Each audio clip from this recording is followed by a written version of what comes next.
नवाब मलिक ने जयदीप राणा जो है उनका नाम लिया है, वो हेड फाइनेंस कर रहे थे, जो गाना गाया था अमृता फडणवीस ने। देखो, इस बारे में जिनके ऊपर आरोप किया है उनको ही जवाब देना होगा।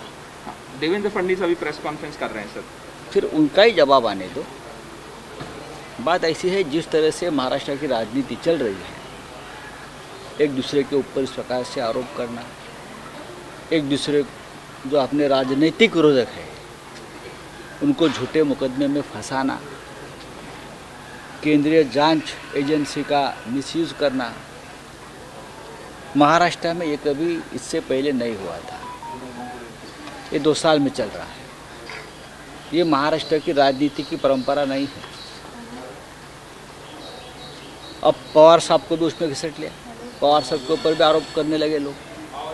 शर्म आनी चाहिए ये बीजेपी के लोगों को कि अपने राजनीतिक हिसाब किताब करने के लिए वो शरद पवार जैसे महाराष्ट्र के और देश के बड़े नेता के ऊपर भी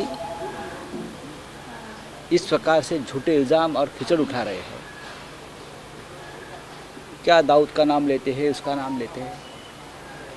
देखो, राजनीति की बात करें तो हमाम में सब नंगे होते हैं। और जैसे कि नवाब मलिक साहब ने जो एक नया कोई सामने लाया है, कागज़ या वीडियो, मुझे मालूम नहीं, लेकिन मैं इतना ही कहूँगा हमारे सामने वाले लोगों को कि जिसके घर शीशे के होते हैं वो दूसरे पर पत्थर नहीं फेंका करते।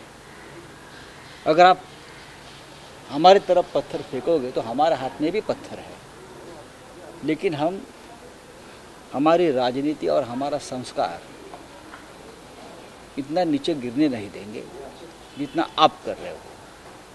आज भी आपको मौका है, संभल जाइए, इतना ही मैं कहूँगा। सर, मराठीमध्ये देवेंद्र फडणवीस यांचं नवाब मलिक यांनी मोठं विधान केलेलं आहे की देवेंद्र फडणवीसच्या इशाऱ्यावरून महाराष्ट्रामध्ये ड्रग्सचा खेळ सुरू आहे। महाराष्ट्रामध्ये मी मागे म्हटलं की जणू काय अफू गांजाची शेती पिकते असं आता वाटायला लागलं आहे देशाला। नवाब मलिक यांच्या कुटुंबावरती खोटा खटला दाखल केला होता त्यांच्या जावयावर,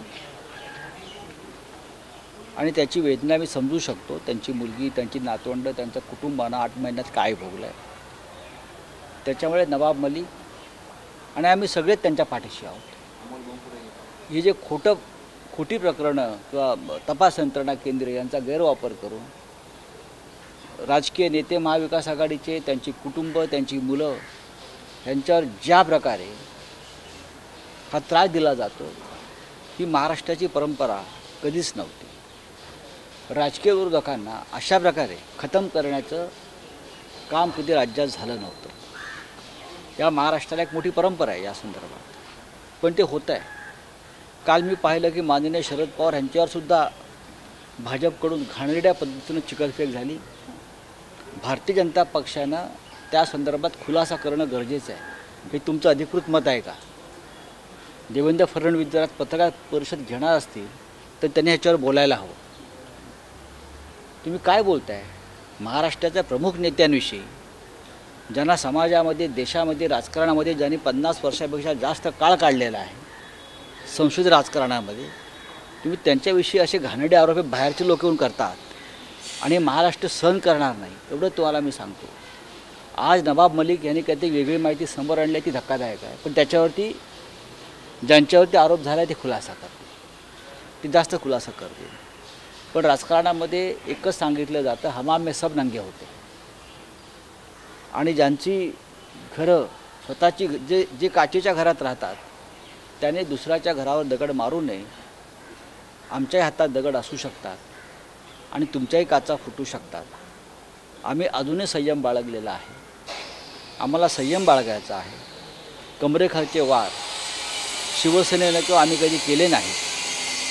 मी शरद पवार साहेबांना अनेक वर्ष ओळखतो, त्यांनी सुद्धा एक संस्कार असलेलं राजकारण सातत्याने केलेलं आहे। जर समोरच्यांना हे करण्याची इच्छा नसेल तर अत्यंत वाईट पातळीवरती ही लढाई जाऊ शकते। सर, फडणवीस कुठना संरक्षण घालतात मला माहिती, या संदर्भात NCBने चौकशी करावी।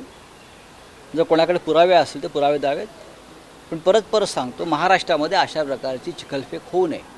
सर, समीर वानखेड़े की जो फैमिली है वो कभी मुझे मालूम राठौड़े से नहीं, जाके मुझे मिलती मालूम, हैं? वो छोड़ दीजिए, उनको क्या है, छोड़ दीजिए. सर, व्हॅटिकनमध्ये मोदींनी बायबलची प्रत माथ्याला लावली आहे. हिंदुत्वाचे धडे देण्याने आता कुठेतरी काही सवाल उठू लागले त्यांच्यावर. बघा, महाराष्ट्र नाही, देश हा धर्मनिरपेक्ष आहे.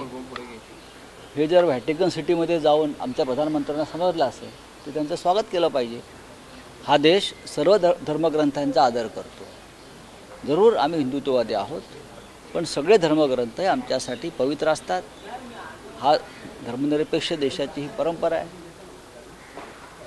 नरेंद्र मोदी हे व्हॅटिकन चर्च सिटीमध्ये गेले, पोपना भेटले आणि त्यांनी बायबलची जी प्रत आहे ती कपाळाला लावली.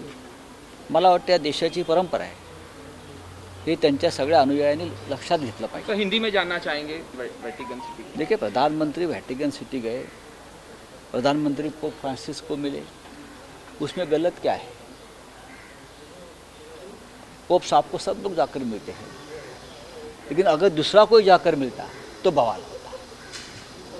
इस देश का दूसरा कोई जाकर मिलता तो ये राष्ट्र खतरे में आ जाता, यहाँ का धर्म खतरे में आ जाता. लेकिन प्रधानमंत्री खुद मिले हैं, उन्हें आने का यहाँ न्योता दिया है पोप साहब को. पोप साहब से बातचीत भी हो गई गरीबी निर्मूलन के बारे में. पोप साहब ने उनको बाइबल की एक कॉपी भेज दी, वो अपने सर पर लगाकर उसका आदर किया. ये अच्छी बात है. यह हमारे देश की परंपरा और संस्कार है. ये देश अगर धर्मनिरपेक्ष ऐसे आप मानते हो तो हम सभी धर्मों का और सभी धर्मग्रंथों का आदर करेंगे. ये प्रधानमंत्री जी ने उनके जो समर्थक हैं, अंधभक्त हैं, उनको बताया है. उससे बहुत कुछ सीखना पड़ेगा. तर दादरनगर हवेलीमध्ये बोला काय तिथे हे झालेलं आहे, मतदान झालेलं आहे, तर ते पाहता शिवसेना विजयी होईल का? तुम्हाला उद्या मुंबईमध्ये दादरा नगर हवेलीतून शिवसेनेचे खासदार मुंबईत आलेले दिसतील विजयोत्सवासाठी. मला पूर्ण खात्री आहे. आम्हाला ज्या पद्धतीने आम्ही तिकडे काम केलेलं आहे, महाराष्ट्राबाहेरचा पहिला खासदार हा तुम्हाला उद्या दादरा नगर हवेलीच्या रूपानं दिसेल.